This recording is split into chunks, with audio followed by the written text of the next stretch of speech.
نحمده ونصلي على رسوله الكريم. محترم مسلمانانو، تاسو د ایمل ولی دا سبق واسات کړي دي، دغه بکواسات تاسو واوري، بیا ز یو څو خبرې تاسو رکو. یو ویډیو چلیږي، د هغې نه خلک داسې بل اړخ دغه دي لکه داسې یو بل تاثر دی دي.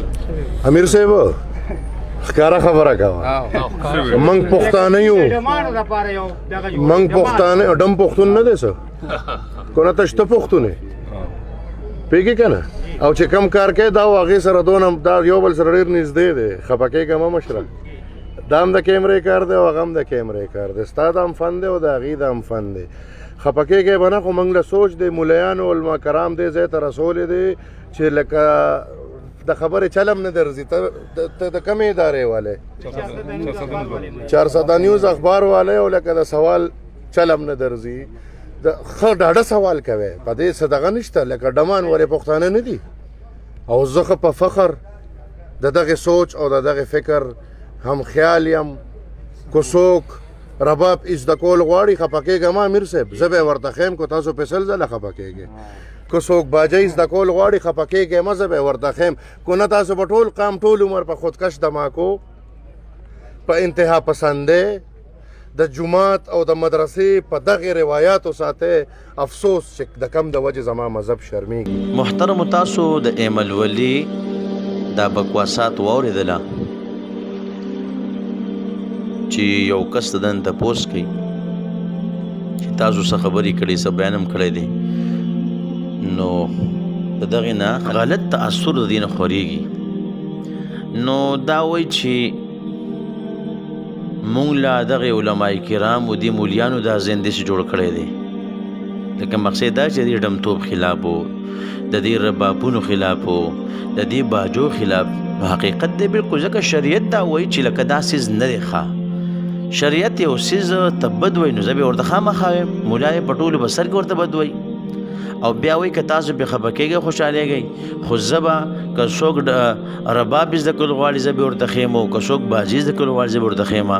ستا په دغې زده کول دې لعنت وي، او ستا په دې خبرو دې لعنت وي، او چې تا په علماو پسې بکواس کې مخکې دې هم دا شهید اسلام شیخ الحدیث حضرت مولانا سمیع الحق صاحب د هغه په زوی پسې تا خبرې کړې وي.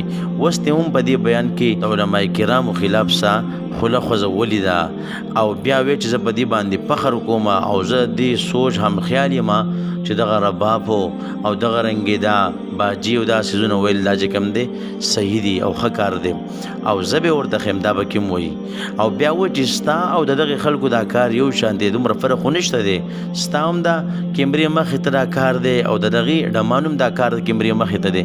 فرق په دې کې ډېر زیات دی، خو چې داسې میلوګان په دغې فرق باندې پوهېږي.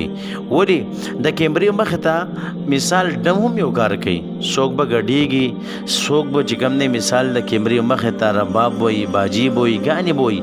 یو کس به د کیمرې مخې ته قرآن پاک تلاوت کوي، نعت شریف به وایي، نظم به وایي، دغه رنګې چاته به دعوت رسوي، چاته به یو بیان کوي. اوس دا دواړه د کیمرې مخې ته دي، او دواړه د کیمرې مخې ته اوس خو په دواړو کې د ځمکې د اسمان فرق دی.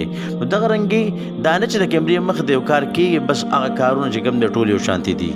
دغه صحافي خبرې دي، سوالات دي، کار د دې سره دی. د کیمرې مخې ته را کېږي، خو دا داسې د عیب خبره نه ده، او نه څوک چې کوم دی ته بد ګوري په معاشره کې، او نه په شریعت کې بده خبره ده. او دا ډمتوب او دغه ربابونه او دا باجي او دا ګانې بجانې دا څیزونه چې کوم دی دا شرعاً هم صحیح نه دي، او دغه رنګې په معاشره کې خلک دي ته په سپک نظر ګوري، په بد نظر ګوري.